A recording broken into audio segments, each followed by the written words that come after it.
Meghan Markle has been caught using her HRH title, and this is in personal correspondence to Jamie Kern Lima on a podcast. Something didn't feel right, and now the truth is out.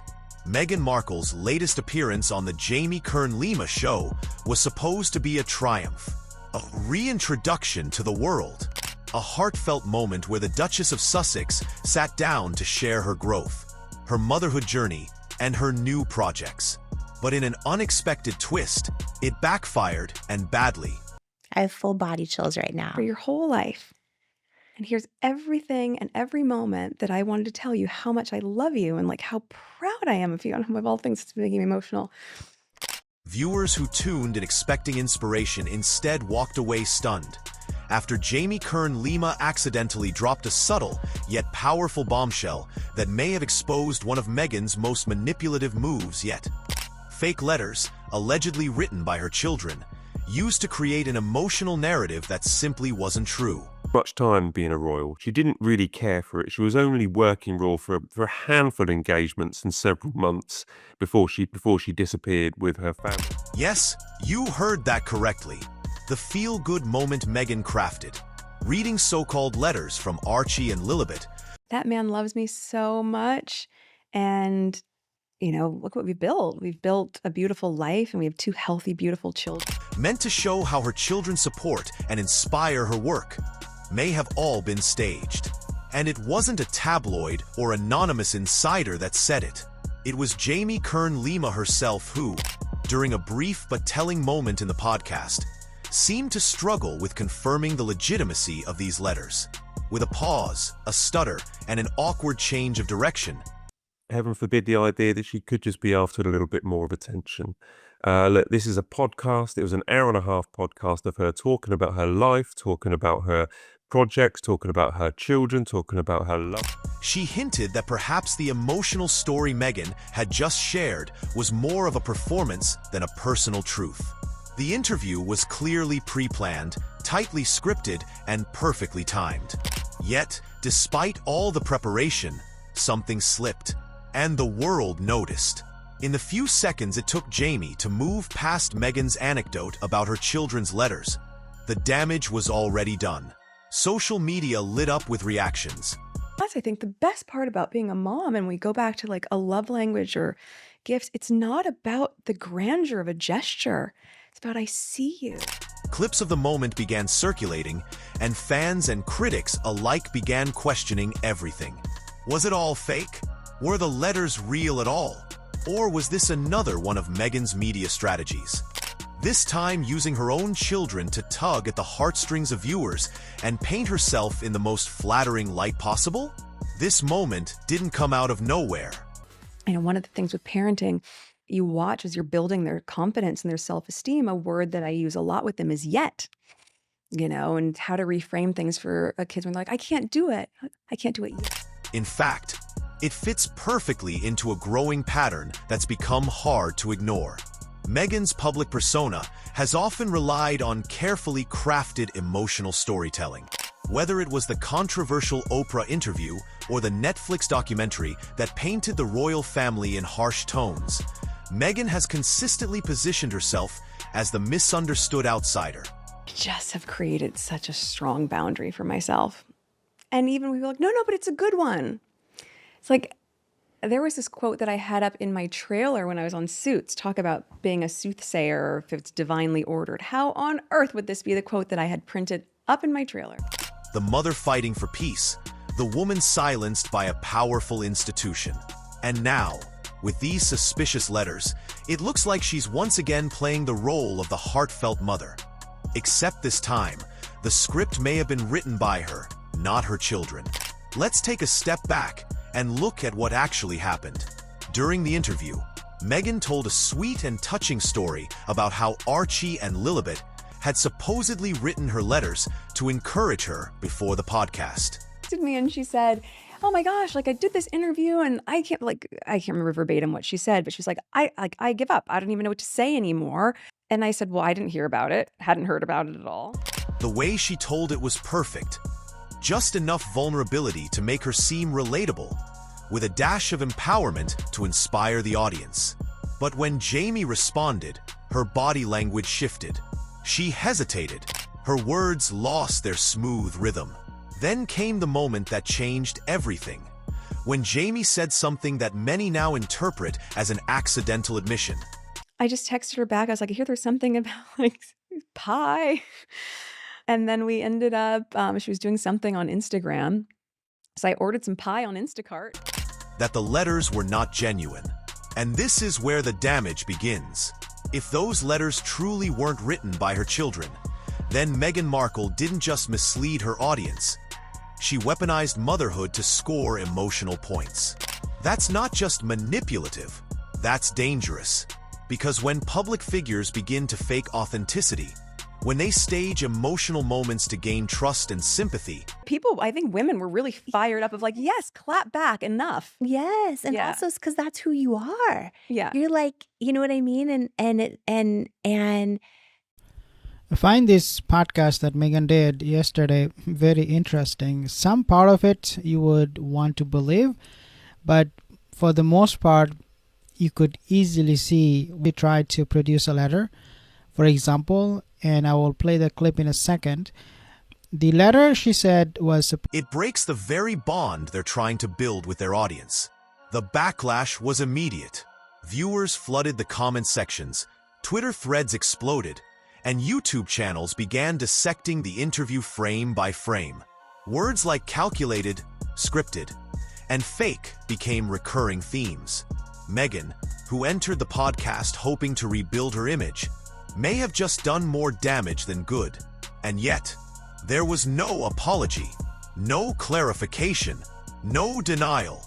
The silence from Meghan and her team has been deafening, which only adds fuel to the fire.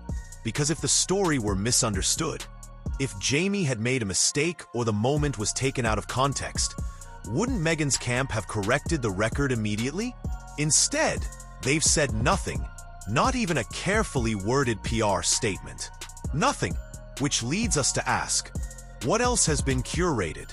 What else in Meghan's public journey has been deliberately manufactured for impact? The fake letter moment might seem small on the surface, but it touches a nerve. It exposes something deeper. The blurred line between real life and royal theater, between genuine vulnerability and staged storytelling. And this moment, subtle though it was, may be the one that finally tips the scales in how the public views Meghan Markle moving forward. What struck viewers next was something even more telling than the awkward moment itself. the letter, she said, was supposedly be from Lily Archie, Invisible Children, and also from Hattie.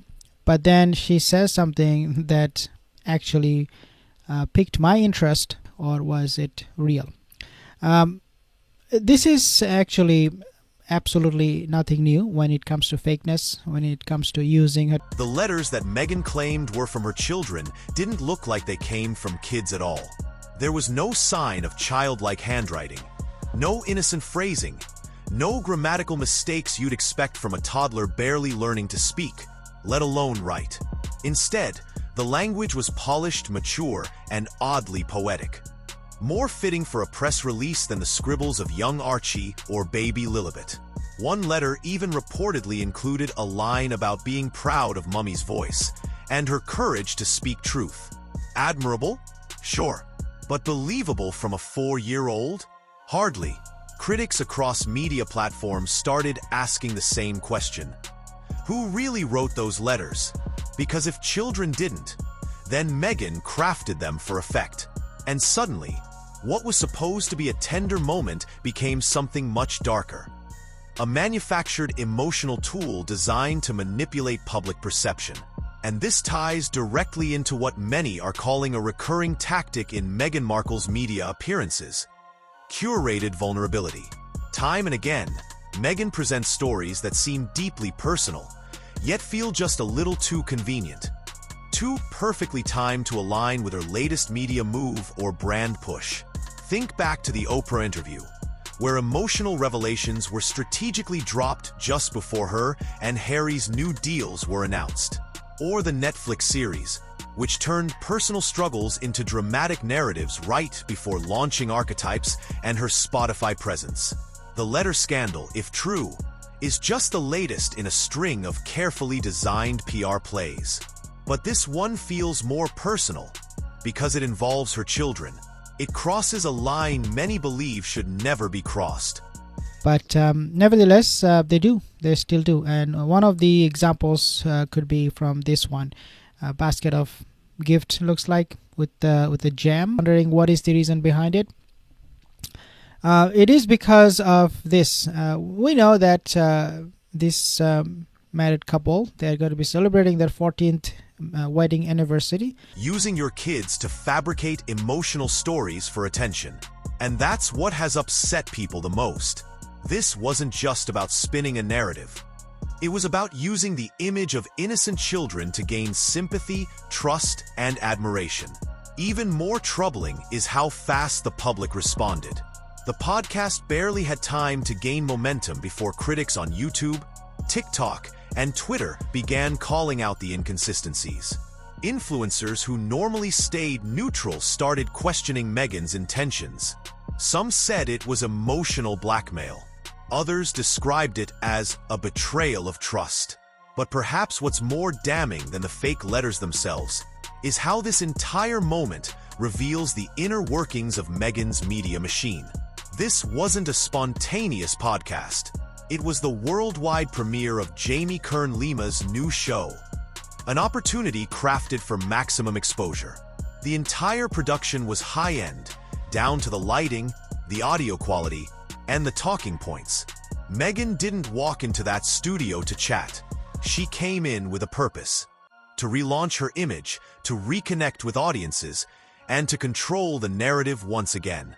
Yet it all went sideways with a single slip, a pause that exposed everything. Jamie's reaction was too real to ignore. The moment was unscripted, unsmoothed by PR polish, and that made it all the more damaging.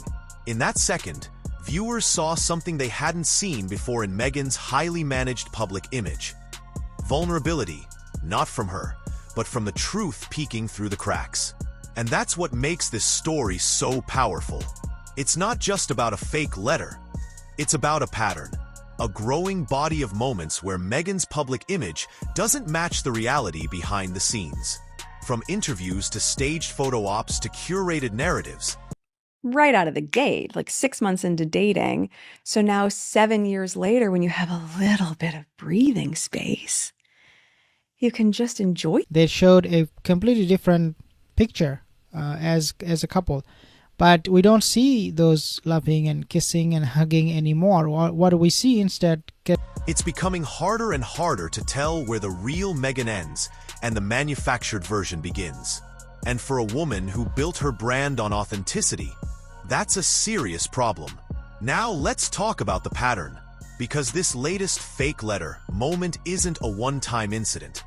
It's part of a much larger trend that's been unfolding ever since Meghan stepped into the spotlight. From the beginning, Meghan has shown a talent for storytelling, for crafting the kind of emotional moments that stir headlines and move audiences. But over time, these stories have started to follow a formula. First, a relatable struggle, then a tearful confession, and finally, a triumphant message of empowerment, all wrapped in a sleek media appearance. But with each new rollout, the emotional impact starts to feel less authentic and more manufactured. Remember the moment in the Oprah interview when Meghan claimed she and Harry had a secret wedding before the actual royal ceremony?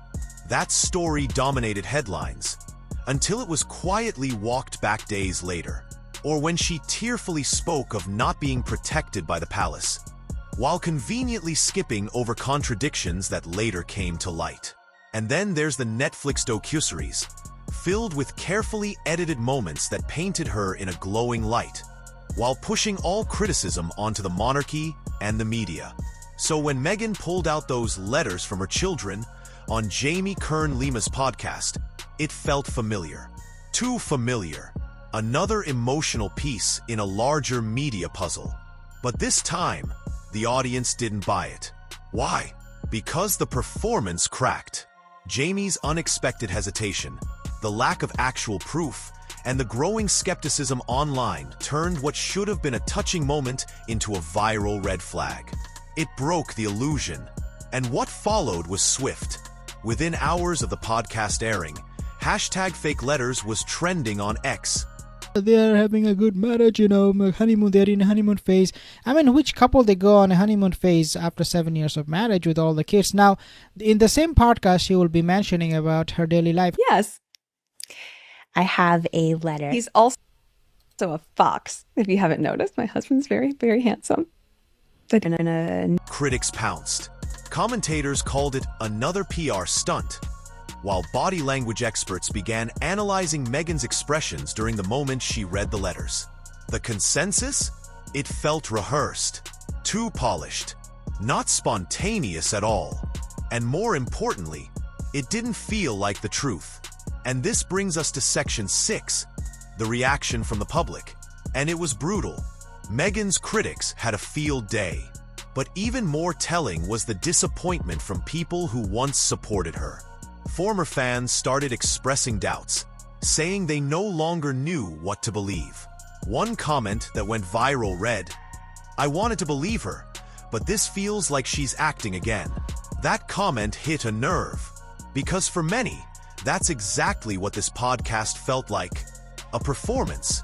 Meghan, once a rising star of royal rebellion, now seems to be trapped in the role she created for herself. A role that demands constant reinvention, dramatic storytelling, and emotional bait. But with each performance, the audience is growing more suspicious and less forgiving. What's worse is that Meghan hasn't responded. Not a word from her team. Not a single clarification from Archewell. And not a peep from Prince Harry, who has remained completely silent despite the growing controversy. That silence is telling. It suggests that they're either hoping the scandal will blow over, or that there's no defense to give. In a world where authenticity matters more than ever, silence can be damning. And in Meghan's case, that they will not be married forever, that this podcast host sensed. I don't know. Why would you ask this question right after she said the marriage is absolutely in honeymoon phase? Oh my God, that is so giving so much clue and hints into what is really happening. can just enjoy each other in a it's becoming harder to separate the woman from the marketing strategy. The fake letters, the awkward podcast moment, the media fallout. It all points to one thing: a public figure losing control of her own narrative. As the backlash grew louder, royal experts stepped into the spotlight, and they weren't holding back. Several long-standing royal commentators, including former palace aides and seasoned biographers, began speaking out about what they viewed as yet another calculated media move by Meghan Markle. One royal author bluntly stated, "This is not the first time Meghan has tried to manufacture relatability. But this time, she crossed a line. Children should never be used as props in a PR campaign." That line echoed across major headlines. Because now, this wasn't just about podcast gossip. It became a matter of ethics. A question of whether Meghan had lost the public's trust, not because of media bias or royal politics, but because of her own actions. The moment the so-called letters were exposed as suspicious, the entire emotional foundation of the interview crumbled. What was meant to be a moment of empowerment turned into a glaring example of image manipulation. And it wasn't just the experts calling it out. Online, dozens of voiceover breakdowns, podcast reviews, and commentary videos began dissecting Meghan's tone. A little bit more, I guess, modest with that wording. I mean, he's a fox, like he's a playboy guy type of fox. A letter. he's also a fox. From her acting career, that when you lie, you need to show something on your eyes for it to be believable. But we know that she's lying and it's not believable anything she says. Posture and timing. Some accused her of trying to appear vulnerably maternal to divert attention from previous controversies. Others labeled it emotional baiting, the tactic of using children, tears, or trauma to win public sympathy. And while some fans rushed to her defense, arguing that motherhood is complex and private, even they couldn't explain away the timing or the awkward response from Jamie Kern Lima herself. Yet what really pushed the scandal into full storm was the silence. And that brings us to Section 8. Neither Harry nor the Archewell Foundation issued any sort of denial. No clarification, no rebuttal, nothing. And in the world of media crisis, silence isn't always noble. Sometimes silence screams guilt. When high-profile figures are accused of something serious, especially something involving their own children, the standard response is immediate. A statement, a tweet, a video. Something to restore clarity and protect their image. But this time, nothing. That only made the public more suspicious. If the letters were real, why not say so? If Jamie had simply misinterpreted something, why not clear it up? The absence of answers became its own form of confirmation. And even more notably, Prince Harry, who is usually quick to defend his wife in public, has remained completely off the radar. No comment, no public appearance, not even a quiet leak to the press. The silence from his side has sparked even more intrigue. Has he also started to question the strategy? Or is he being advised to step back from a situation that's spiraling too quickly? The Archewell Foundation, which often puts out press releases about social issues and events, also stayed quiet. For a brand built on transparency and compassion in action. For she told her that I have a letter. Oh, you have a letter? Remember I gave it to you? I wrote it to myself. Would you not show it? It's time to take it out. Oh. From Archie and Lily via Papa. We love your cooking. We love your pancakes. And we love, love, love your hugs. You're the... Their refusal to address the matter came across as hypocritical. People expected clarity. Instead, they got a wall of silence. This silence may be doing more harm than any tabloid headline ever could, because it creates a vacuum, one filled by speculation, anger, and disappointment. And for a public figure who has spent the past few years demanding to be heard and seen on her own terms, Meghan's sudden retreat from this controversy is not just suspicious, it's strategic. But unfortunately, it may already be too late. Meghan Markle's public image has long been tied to a message of authenticity. She has spoken about vulnerability, motherhood, trauma, and strength. She's written children's books, launched podcasts, and released documentaries, all under the banner of truth and empowerment. But this letter scandal, whether people believe it or not, strikes at the very foundation of that message. Because if the letters were indeed fabricated, or even just exaggerated, then what does that say about the rest of her brand? Supporters who once defended Meghan now find themselves asking tough questions. Is this really about empowerment? Or has it become about attention? Is she sharing her truth? Or simply creating a version of it that best suits her image? These are questions that don't go away with silence. They stick, and they linger. And this leads us to what may be the most important takeaway of all. What this means for Meghan Markle's media future. Because whether she admits it or not, this controversy has changed something. The trust that once existed between Meghan and her audience has taken a hit. People who used to listen with belief are now listening with doubt. Her words, once seen as bold, now seem rehearsed. Her stories, once powerful, now face suspicion. Major platforms are already watching. Public opinion is a powerful force, and media giants know how quickly it can shift. A single controversy like this can cause hesitation for future collaborations. Brands that once saw Meghan as a fresh, authentic voice might now reconsider. Producers, publishers, and investors don't just care about fame. They care about public trust. And right now, that trust is hanging by a thread.